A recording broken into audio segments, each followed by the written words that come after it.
दोस्तों, 3000 साल के बाद फिरौन की लाश के साथ हुआ अल्लाह का ऐसा करिश्मा जिसे देखकर पूरी दुनिया हैरान रह गई। दरअसल हुआ ये कि 3000 साल के बाद फिरौन की लाश से अचानक आवाजें आने लगीं, यानी कि फिरौन की लाश अचानक से बोलने लगी, जिसे देखकर वहां पर मौजूद हर किसी की चीखें निकल गईं। लोग अल्लाहू अकबर के नारे लगाते हुए वहां से भाग निकले। और यही नहीं, इस पूरे वीडियो को देखकर आप लोग भी हैरान और परेशान रह जाओगे और आपका अल्लाह पर भरोसा और ज्यादा मजबूत हो जाएगा। इसलिए आज का हमारा ये वीडियो आप सभी के लिए बहुत ही खास है। आप इसको आखिर तक जरूर देखें। और सबसे पहले, अगर आप भी मानते हो कि अल्लाह जो चाहे वो कर सकता है, तो आप इस वीडियो को दिल से एक लाइक जरूर कर दें और मेहरबानी करके इस वीडियो को शेयर भी कर दें ताकि और भी लोगों के पास ये वीडियो पहुंच जाए। प्यारे दोस्तों, सबसे पहले तो हम आपको फिरौन के बारे में कुछ अहम जानकारी देते हैं, फिर हम आपको अल्लाह के इस करिश्मे के बारे में बताएंगे। लिहाजा आप इस वीडियो को बगैर स्किप किए आखिर तक जरूर देखना। दोस्तों, अल्लाह पाक सारी कायनात का मालिक है, कोई उसका शरीक नहीं है। कल क़यामत के रोज अल्लाह ताला हर उस इंसान को माफ फरमा देगा जो अल्लाह पर अपना यकीन रखता है, मगर उस इंसान को अल्लाह ताला कभी भी माफ नहीं फरमाएगा जिसने अल्लाह की जात के साथ किसी और को शरीक किया होगा। याद रखिए, दुनिया में 4 बादशाह ऐसे गुजरे हैं जिन्होंने खुदा होने का दावा किया था, जिनमें नमरुद, शद्दाद, बख्ते नसर और फिरौन शामिल है। लेकिन फिर अल्लाह ने इनके साथ कुछ ऐसा किया कि ये लोग रहती दुनिया के लोगों के लिए एक इबरत का निशान बनकर रह गए। इनमें से एक था फिरौन, जिसकी आज हम बात करेंगे, जिसकी लाश आज 3000 साल गुजर जाने के बाद भी वैसी ही सही सलामत है। और कुरान पाक के फरमान के मुताबिक क़यामत तक फिरौन की लाश ऐसे ही मौजूद रहेगी। दोस्तों, कुछ मुद्दत पहले की बात है। दुनिया का कोई भी इंसान ये नहीं जानता था कि खुदा होने का दावा करने वाले फिरौन की लाश के साथ में क्या हुआ है, यानी कि उसकी लाश कहां पर चली गई, इसके साथ क्या हुआ होगा, इस बात के बारे में कोई भी नहीं जानता था। लेकिन अल्लाह पाक की किताब तौरात, इंजील और कुरान पाक में भी इसका जिक्र डिटेल से मिलता है, मगर यहूदियों ने कुरान पाक को मानने से इनकार कर दिया था। हम आपको बता दें कि फिरौन का जिक्र अल्लाह ताला ने कुरान पाक में कुछ यूं किया है कि हम फिरौन की लाश को दुनिया के सामने इबरत के लिए महफूज रखेंगे। दोस्तों, 1891 तक किसी को भी फिरौन की लाश का कोई नामो निशान मालूम नहीं था, मगर फिर कुरान पाक ने इस बात का जिक्र कर दिया था कि फिरौन हजरत मूसा अलैहिस्सलाम की कौम का पीछा करता हुआ दरियाए नील तक पहुंचा और वहां पर जाकर पानी में गर्क होकर अपनी फौज समेत तबाहो बर्बाद हो गया था, जबकि उसी पानी ने अल्लाह के हुक्म से हजरत मूसा अलैहिस्सलाम और उनकी कौम को गुजरने का रास्ता दे दिया था। लेकिन इसके बाद फिरौन के साथ क्या हुआ, इसके बारे में दुनिया की तमाम किताबें खामोश हो गईं। यहां तक कि तौरात और इंजील में भी इस बारे में कोई जिक्र नहीं मिलता है, जबकि कुरान पाक में इस बारे में एक अजीब सी बात कही गई है जिसने पूरी दुनिया को हिलाकर रख दिया था। कुरान पाक की इस आयत पर आज तक किसी ने भी ज्यादा गौर व फिक्र नहीं किया। खुद मुसलमान भी इस आयत को पढ़कर आगे गुजर जाते हैं, ये समझे बगैर कि इस आयत का इशारा किस बात की तरफ है। इस आयत में अल्लाह ताला क्या फरमाना चाहता है? अल्लाह ताला ने सूरह यूनुस में इस बात का जिक्र किया है कि बस हमने तेरे जिस्म को समुद्र से निकालकर महफूज कर लिया ताकि बाद में आने वाले लोगों के लिए तुम इबरत का निशान बन जाओ। दोस्तों, फिरौन के इस वाक्य को गुजरे हुए 3000 साल से भी ज्यादा का अरसा गुजर चुका है। 3000 साल पहले तक फिरौन की लाश समुद्र में रही।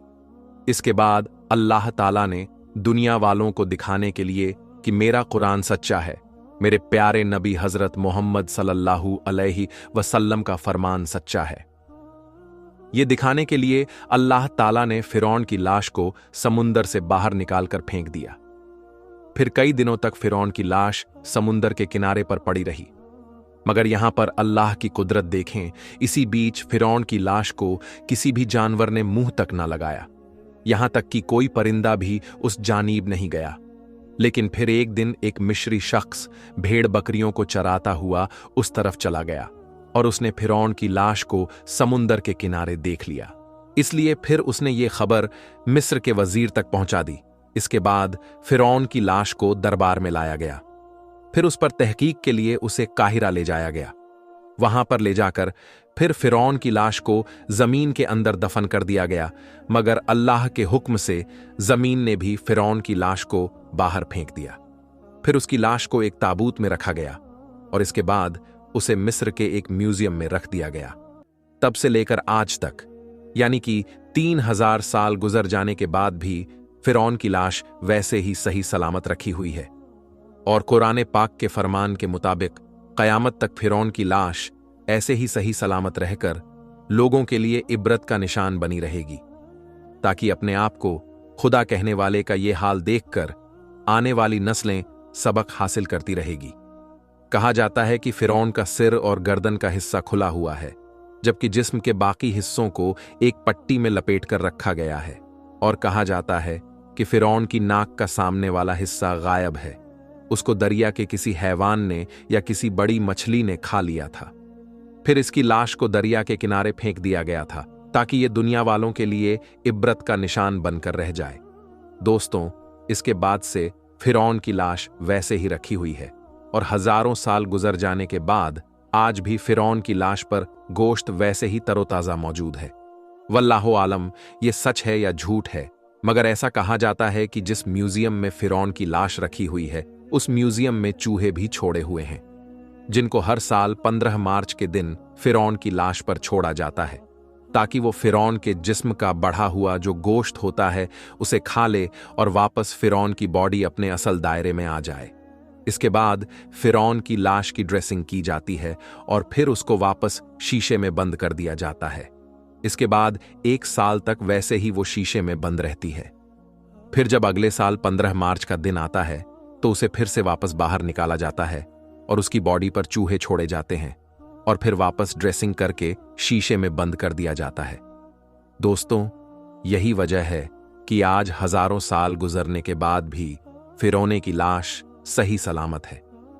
आज पूरी दुनिया अपनी आंखों से देख रही है कि अल्लाह ने किस तरह से फिरौन की लाश को महफूज करके रखा है, किस तरह से दुनिया भर के लोग फिरौन की लाश को देखने के लिए पहुंच रहे हैं। वो फिरौन जो कभी अपने आप को खुदा कहता था, किस तरह से आज उसकी मम्मी पड़ी हुई है।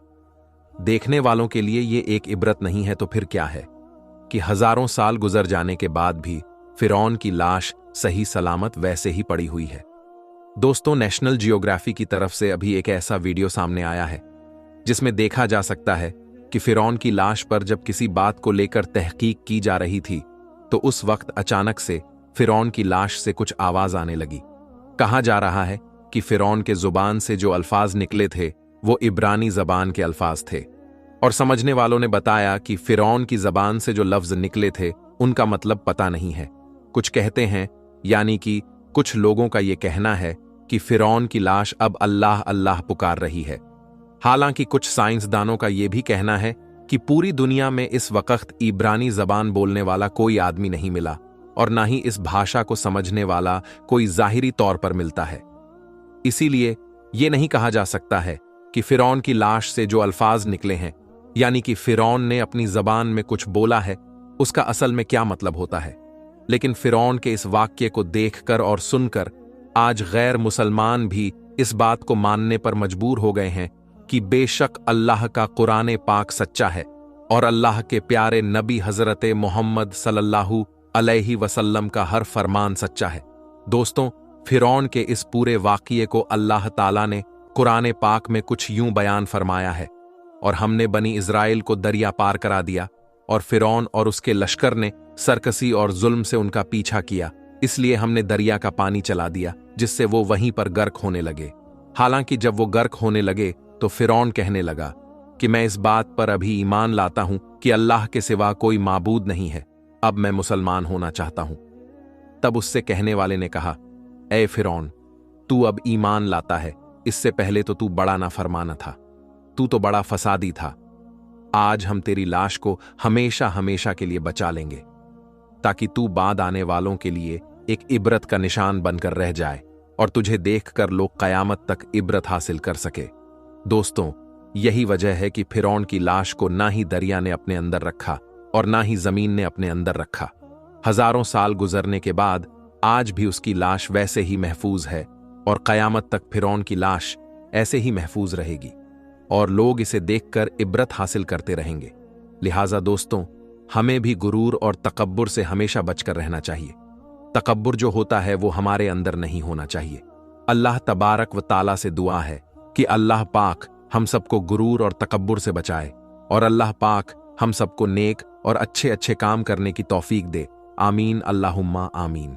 दोस्तों, एक मर्तबा हजरत मूसा अलैहिस्सलाम ने अल्लाह ताला से 3 सवाल किए, जिनमें पहला सवाल यह था कि ए अल्लाह, आपका चेहरा मुबारक किधर है। दूसरा सवाल यह था कि ए अल्लाह, क्या आप कभी सोते हैं? अगर सोते हैं तो आप कब और किस वक्त सोते हैं? और तीसरा सवाल यह था कि ए अल्लाह, आपने इतनी सारी मखलूकात को क्यों पैदा किया? तो दोस्तों, इन तीनों सवालों का जवाब अल्लाह ताला ने हजरत मूसा अलैहिस्सलाम को क्या दिया, वो हम आपको आज की वीडियो में बताने वाले हैं, जिसको सुनकर आप लोगों का दिल खुश हो जाएगा और आपका ईमान ताज़ा हो जाएगा। दोस्तों, अल्लाह वो है जिसने इस पूरी दुनिया को बनाया है। ये चांद, तारे, सूरज, आसमान सब कुछ बनाया है। इन सब चीजों को अल्लाह ने बगैर किसी साजो सामान के बनाया है। यानी कि अगर किसी को पेंसिल बनानी होती है तो उसके लिए लकड़ी लगेगी, लकड़ी की जरूरत पड़ेगी, लेकिन अल्लाह ने सिर्फ हुक्म दिया और सारी चीजें खुद ब खुद बन गई। फिर इस दुनिया में इंसानों को पैदा किया गया, इंसानों को अपनी इबादत के लिए बनाया गया और दुनिया की सारी चीजें इंसानों के लिए बनाई गई, जैसे कि हवा, पानी, पेड़ पौधे और जानवर सब कुछ बनाए। दोस्तों, हर काम अल्लाह के हुक्म से होता है, जैसे कि हवा का चलना, बारिश का होना, रात और दिन का होना, ये सब काम अल्लाह के हुक्म से होता है। अल्लाह हमारे दिलों की बात को अच्छी तरह से जानता है। हम क्या करने वाले हैं, हम क्या कर चुके हैं और हमें कब क्या होगा, ये अल्लाह को बखूबी मालूम है। अल्लाह का रंग और रूप इंसानों जैसा नहीं है। दोस्तों, एक मर्तबा हजरत मूसा अलैहिस्सलाम ने अल्लाह ताला से अर्ज किया, ऐ अल्लाह, आपका चेहरा मुबारक किधर है, ताकि मैं आपकी तरफ रुख करके आपकी इबादत करूं। तो ये सुनकर अल्लाह ताला ने इरशाद फरमाया, ऐ मूसा, आप एक जगह पर आग रोशन करो, यानी कि आग को जलाओ। जिस तरफ उस आग की रोशनी होगी उसी तरफ मेरा रुख है। तो दोस्तों, उसके बाद हजरत मूसा अलैहिस्सलाम ने आग को एक जगह पर रोशन किया, यानी कि आग जलाई, और देखा कि उस आग की रोशनी तो चारों तरफ है, यानी कि उसका उजाला तो हर तरफ है। तो हजरत मूसा अलैहिस्सलाम ने अल्लाह से अर्ज किया, या अल्लाह, इसका उजाला तो हर तरफ है। तब अल्लाह ताला ने इरशाद फरमाया, ऐ मूसा, जिस तरह से इस आग की रोशनी हर तरफ है, जिस तरह से इसका उजाला चारों तरफ है, उसी तरह से मैं भी हर तरफ हूं, मेरी रोशनी भी चारों तरफ है। दोस्तों, उसके बाद हजरत मूसा अलैहिस्सलाम ने अपना दूसरा सवाल अल्लाह ताला से किया और अर्ज करने लगे, ऐ अल्लाह, क्या आप कभी सोते हैं? अगर सोते हैं तो आप कब और किस वक्त सोते हैं? तो इस पर अल्लाह ताला ने इरशाद फरमाया, ऐ मूहा, आप एक प्याले में पानी भर कर लाओ और उसके बाद मेरी तरफ मुतवज्जा हो जाइए। उसके बाद हजरत मूसा अलैहिस्सलाम ने वैसा ही किया और एक प्याले में पानी भर कर लाए और अल्लाह की तरफ रुजू हो गए। दोस्तों, थोड़ी देर के बाद अल्लाह की कुदरत से हजरत मूसा अलैहिस्सलाम के हाथ से वो पानी का भरा हुआ प्याला गिर गया। तो ये देखकर हजरत मूसा अलैहिस्सलाम बहुत घबरा गए। ये देखकर अल्लाह ताला ने इरशाद फरमाया, ऐ मूसा, जिस तरह से थोड़ी ही देर में आपके हाथ से ये प्याला गिर गया है, अगर मैं थोड़ा भी इस दुनिया की तरफ से अपना रुख बदल लूं, यानी कि अपना ध्यान हटा लूं, तो जिस तरह से तुम्हारे हाथ से ये प्याला गिरा है, उसी तरह से ये तमाम दुनिया तहस नहस हो जाएगी। दोस्तों, उसके बाद हजरत मूसा अलैहिस्सलाम ने अल्लाह ताला से अपना तीसरा सवाल किया और अर्ज करने लगे, ऐ अल्लाह, आपने इतनी सारी मखलूक को क्यों पैदा किया, हालांकि इस मखलूक से आपको कुछ भी फायदा नहीं है। तो ये सुनकर अल्लाह ताला ने इरशाद फरमाया, ऐ मूसा, मैंने इतनी सारी मखलूक को इसलिए पैदा किया ताकि ये मखलूक मेरी इबादत करे, मुझसे मगफीरत की मांग करे, जायज़ ख्वाहिशात के लिए मुझसे दुआएं करें और मैं उनकी दुआओं को कबूल करूं। दोस्तों, याद रखें, अल्लाह एक नूर है, वो हमेशा से है और हमेशा रहेगा। अल्लाह किसी से पैदा नहीं हुआ है, यानी कि वो किसी की औलाद नहीं है, वो खुद से है और ना ही अल्लाह ताला की कोई औलाद है, क्योंकि ये चीजें तो उसने सिर्फ इंसानों और जानवरों के लिए बनाया है ताकि उसकी दुनिया चलती रहे। दोस्तों, अल्लाह को कभी भूख नहीं लगती है, नींद नहीं आती है, वो कभी थकता नहीं है, वो कभी बेजार नहीं होता, क्योंकि ये सब बातें उसने इंसानों के लिए बनाई है। इसीलिए ये सारी बातें इंसानों में ही होती हैं। जो सो जाए, जो थक जाए और जिसको भूख लग जाए और जिसकी बीवी हो, जिसकी औलादें हो, वो अल्लाह नहीं हो सकता। दोस्तों, अल्लाह बहुत रहम वाला है, बहुत माफ करने वाला है, जिसकी जितनी तारीफ की जाए वो कम है। अल्लाह ताला कुरान में इंसानों को चैलेंज करता है कि दुनिया के सारे पेड़ पौधों को कलम बना लो और सारे समंदरों को सिहाई बना लो और दुनिया के सारे इंसान मिल जाओ और मेरी तारीफ लिखना चाहो तो लिखते जाओ, लेकिन मेरी तारीफ पूरी नहीं हो पाएगी। तुम्हारी स्याही खत्म हो जाएगी, लिखने वाले इंसान खत्म हो जाएंगे, लेकिन मेरी तारीफ पूरी नहीं हो पाएगी। दोस्तों, अल्लाह ताला कहता है कि मैं क्या हूं, कैसा हूं, इसके बारे में दिमाग मत लगाया करो, क्योंकि तुम सोच ही नहीं सकते हो। क्योंकि तुम सिर्फ उतना ही सोच सकते हो जितनी मैंने तुमको समझ दी है, उसके आगे तुम नहीं सोच सकते हो। अगर मुझको समझना चाहते हो तो मेरी बनाई हुई चीजें देखा करो। जैसे कि एक मक्खी को देखो जिसको मैंने बनाया है, उसके पंखों को यानी कि उसके परों को देखो कि उसको मैंने किस तरह से बनाया है। अगर तुम सारे इंसान मिलकर भी एक मक्खी के पर यानी के पंख जैसे होते हैं वैसे के वैसे बनाना चाहो तो तुम दूसरा पर नहीं बना सकते हो।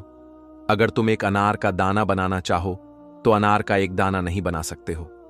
आसमान, सूरज, चांद और सितारों को देखो जिसको मैंने बनाया है, और तुम मेरी कौन कौन सी नियामतों को झुठलाओगे। दोस्तों, इसी तरह से हजरत मूसा अलैहिस्सलाम ने एक दफा अल्लाह से अर्ज किया, ऐ अल्लाह, तू जब नाराज होता है तो क्या करता है? तो अल्लाह ने इरशाद फरमाया, ऐ मूसा, मेरे नाराज होने की 3 निशानियां हैं। पहली निशानी यह है कि जब मैं नाराज होता हूं तो मैं बारिश को बेवक्त करता हूं, यानी कि जब फसल काटने का वक्त आता है उस वक्त मैं बारिश करता हूं, और जब फसल बोई जाती है तो मैं उस वक्त बारिश को रोक लेता हूं। और मेरे नाराज होने की दूसरी निशानी यह है कि मैं माल और दौलत बखील लोगों को दे देता हूं, यानी कि कंजूस लोगों को दे देता हूं। और मेरे नाराज होने की तीसरी निशानी यह है कि मैं हुकूमत जालिम और बेवकूफ बादशाहों के हाथ में दे देता हूं। तो दोस्तों, हजरत मूसा अलैहिस्सलाम ने फिर पूछा, या अल्लाह, फिर आपके राजी होने की क्या क्या निशानियां हैं, यानी कि जब आप खुश होते हो तो क्या करते हो? तो इस पर अल्लाह ताला ने इरशाद फरमाया, ऐ मूसा, जब मैं खुश होता हूं तो मैं हुकूमत समझदार और नेक लोगों को देता हूं, मालो दौलत सच्चे लोगों में देता हूं, और बारिश मैं वक्त पर करता हूं। दोस्तों, जब अल्लाह नाराज होता है तो फिर चाहे हुकूमत पर कोई काफिर बैठा हो या मुसलमान, अल्लाह उनके दिलों को अवाम के लिए सख्त कर देता है। दोस्तों, अल्लाह ने इंसानों के हालात को उसके आमाल के साथ जोड़ा है। जैसे आमाल इंसान करता है, अल्लाह उसके वैसे ही हालात बनाता चला जाता है। दोस्तों, हमें हालात बदलने हैं तो हमें अपने आमाल को ठीक करना होगा। आमाल हमारे अच्छे होंगे तो हमें अल्लाह मिल जाएगा, और जिसको अल्लाह मिल जाता है मानो उसको सब कुछ मिल जाता है।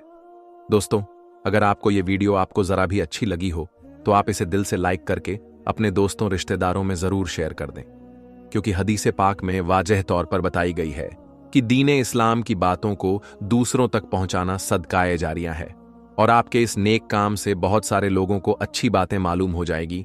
इसलिए इस वीडियो को शेयर करके इस नेक काम में हिस्सा जरूर लें। आज की इस वीडियो में बस इतना ही। हम मिलेंगे आपको अगली वीडियो में। तब तक के लिए अल्लाह हाफिज।